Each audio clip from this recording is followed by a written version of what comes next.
समस्या क्या है? तू ऐसे क्यों बर्ताव कर रही है कि तू इस कमरे में अकेली रहती है? 4 लोग और रहते हैं तेरे साथ। जी प्लीज मुझे ना लेक्चर मत दीजिए। मैं ऑलरेडी इतनी परेशान हूँ कि मेरे पास दिवाली पे पहनने के लिए एक भी न्यू ड्रेस नहीं, सारे कपड़े बोरिंग और बेकार है। कभी कभी मुझे लगता है कि तेरे पढ़ाई लिखाई पे खर्च करने के बजाय राघव ने अगर तेरे दिमागी इलाज पर पैसे खर्च किए होते तो बेहतर होता। What do you mean बुआ जी? आप मुझे ऐसे कैसे इंसल्ट कर सकते हो? इंसल्ट? तुझे मेरी बातें इंसल्ट लग रही है? इंसल्ट पता क्या है? कि हम बर्बादी की कगार पर पहुंच चुके हैं, पैसे पैसे को मोहताज हो चुके हैं, और तू इस बात का रोना लेकर बैठी कि तेरे पास कोई नए कपड़े नहीं है दिवाली पर पहनने के लिए। अरे बिटिया, किसी को कोई फर्क नहीं पड़ता कि तू दिवाली पे नए कपड़े पहन रही है या नहीं। एक बात और समझ ले, ये दुनिया ना तुझसे शुरू होती है और ना ही तुझ पे खत्म। बुआ जी, किसी और को फर्क पड़े ना पड़े, मुझे फर्क पड़ता है। And you know what? I hate you and I hate everybody. बड़े भाई साहब, मैं आपसे बहुत नाराज हूँ। अपने 2 ये पागल बच्चे आप मेरे पल्ले बांध कर क्यों चले गए? तुम्हें खेल ही खेलना है ना, मुझे मंजूर है तुम्हारा खेल। आज दिवाली, और दिवाली के दिन बड़ा खेल खेलना शगुन माना जाता है। आपने बिल्कुल सही किया राघव जी। सब लोग आपको आपका सब कुछ दांव पे लगाने से मना कर रहे हैं ना, पर आपको पता है, मुझे सच में ऐसा लगता है कि आपको ऐसा बिल्कुल करना चाहिए। उन सब ने धोखे से आपका सब कुछ हड़प लिया ना, तो अब वक्त आ गया है कि आप अपना सब कुछ वापस जीत कर लाएं। रीत और उसकी टीम को आपके इस घर से धक्के मार के बाहर निकालिए। 2 वक्त की रोटी तो छोड़िए, उनको 2 बूंद पानी के लिए भी तरसाइए। उन लोगों ने आपके लिए इतनी बुरी बुरी घटिया बातें करी है ना। आप इतने अच्छे इंसान हैं राघव जी, इसलिए आप अपनी हद पार नहीं करते, लेकिन उन लोगों ने क्या किया? उन लोगों ने अपनी सारी हदें पार कर दी ना। बहुत जरूरी है राघव जी कि अब आप उन्हें उनकी औकात दिखाएं। रीत शायद भूल गई है कि वो आज जो कुछ भी है ना, आपके बलबूते पर है, और वो उसी इंसान के हाथ काटना चाहती है जिसकी वजह से वो आज खड़ी है। पता है, मुझे सच में ऐसा लगता है कि मैं तो क्या ही। बस कीर्ति, और एक शब्द नहीं। ये नॉन स्टॉप बकवास करनी जरूरी नहीं है। मैं एक और शब्द नहीं सुनूंगा।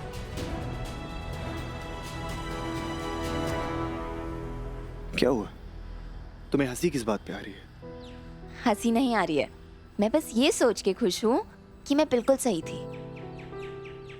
आप भले ही अपने आप को कैसा भी दिखा ले दुनिया के सामने, खास तौर पर रीत और उसकी टीम के सामने, लेकिन आप वाकई में बहुत अच्छे इंसान हैं राघव जी। आई नो आप बहुत बड़ी बड़ी बातें करते हैं रीत के सामने।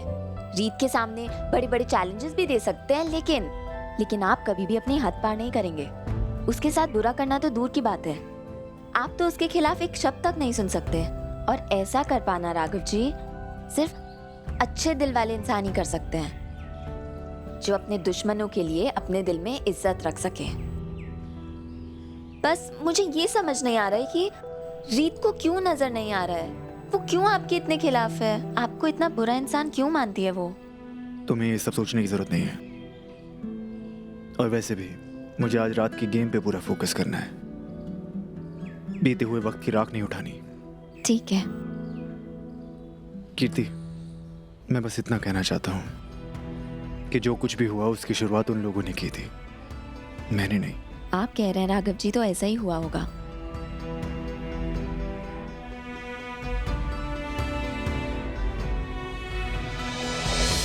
दीदू, ध्रुव ये क्या है?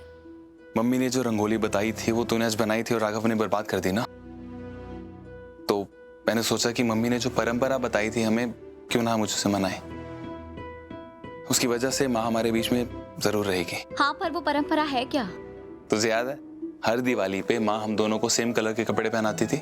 हाँ ध्रुव, मुझे याद है कैसे मम्मी तेरे लिए तड़कता भड़कता पिंक कलर का कुर्ता लेके आई थी, क्योंकि वो मेरे लिए अपनी पसंद की पिंक कलर की कुर्ती लेके आई। आई स्वेयर, मुझे याद है कितना परेशान किया था तुम दोनों ने मुझे। ये पकड़, आज हम दोनों सेम कलर के कपड़े पहनेंगे। मुझे इतना अच्छा लग रहा है ना देख के कि तुझे सब कुछ इतनी अच्छी तरह याद है। पता है ध्रुव, मुझे ऐसा लगता है कि ये लोग चाहे हमारी खुशियाँ कितना भी छीन ले, लेकिन हम अपनी छोटी छोटी खुशियों को वापस पाने का रास्ता बना ही लेंगे। और ये सच में बहुत सुंदर है। Thank you. तो मैं जानता हूँ ये सब जो बाहर हुआ रोहित और राघव के बीच में, ये सबसे तो बहुत परेशान है, लेकिन इसकी वजह से हम अपनी दिवाली थोड़ी ना खराब करेंगे। तो सही कह रहा है, मैं तैयार होके आती हूँ।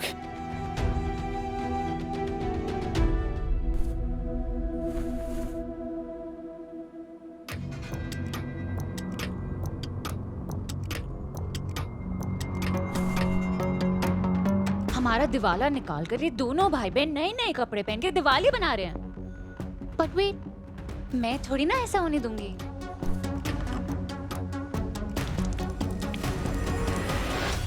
क्या कर रही हो तुम? वो एक्चुअली क्या है ना, तुम्हारा नया कुर्ता ना बहुत ज्यादा चमक रहा था और मेरा मूड बहुत सैड है, तो मैं बस अपने मूड के साथ तुम्हारे कुर्ते को मैच कर रही हूँ। तुम्हारी हिम्मत कैसे हुई ये करने की? हिम्मत थी तभी दिखा रही हूँ। तुम में हिम्मत है तो रोक के दिखाओ मुझे। बट एनीवेज, अब साइड हटो, मुझे भी एक्चुअली दिवाली के लिए तैयार जो होना है ना। ध्रुव, हैप्पी दिवाली।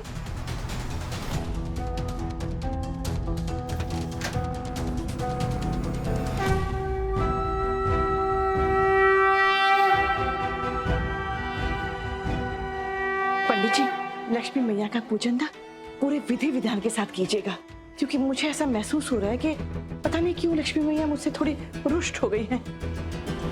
और आज रात का जो इंतजाम किया है राघव ने, उसके बाद हो सकता है लक्ष्मी जी रौद्र रूप ले ले और कभी लौट कर ना आए हमारे पास। भैया, आज के दिन तो थोड़ा अच्छा सोच लिया करो। तू तो रहने ही दे, पहली बार दिवाली में पुराना कुर्ता पहना है तूने। पंडित जी, पूजा शुरू करें। आप सब निश्चिंत रहिए, लक्ष्मी जी की कृपा से हर काम में लाभ ही होता है। ये लीजिए, आपकी गृह लक्ष्मी आ गई।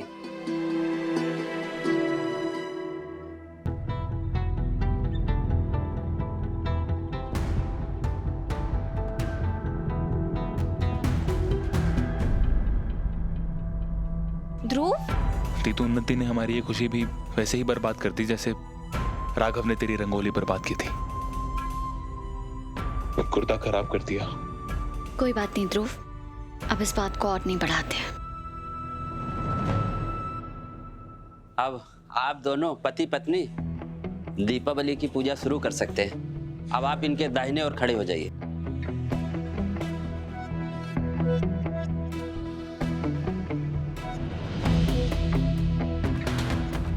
मैं और रीत साथ में पूजा नहीं करेंगे पंडित जी। पर पूजा का तो यही नियम है कि पति पत्नी मिलकर साथ में पूजा करें, तभी लक्ष्मी जी प्रसन्न होती है। ये नियम हम पे लागू नहीं होता, क्योंकि हम दोनों अब पति पत्नी नहीं हैं। हमारा तलाक हो चुका है।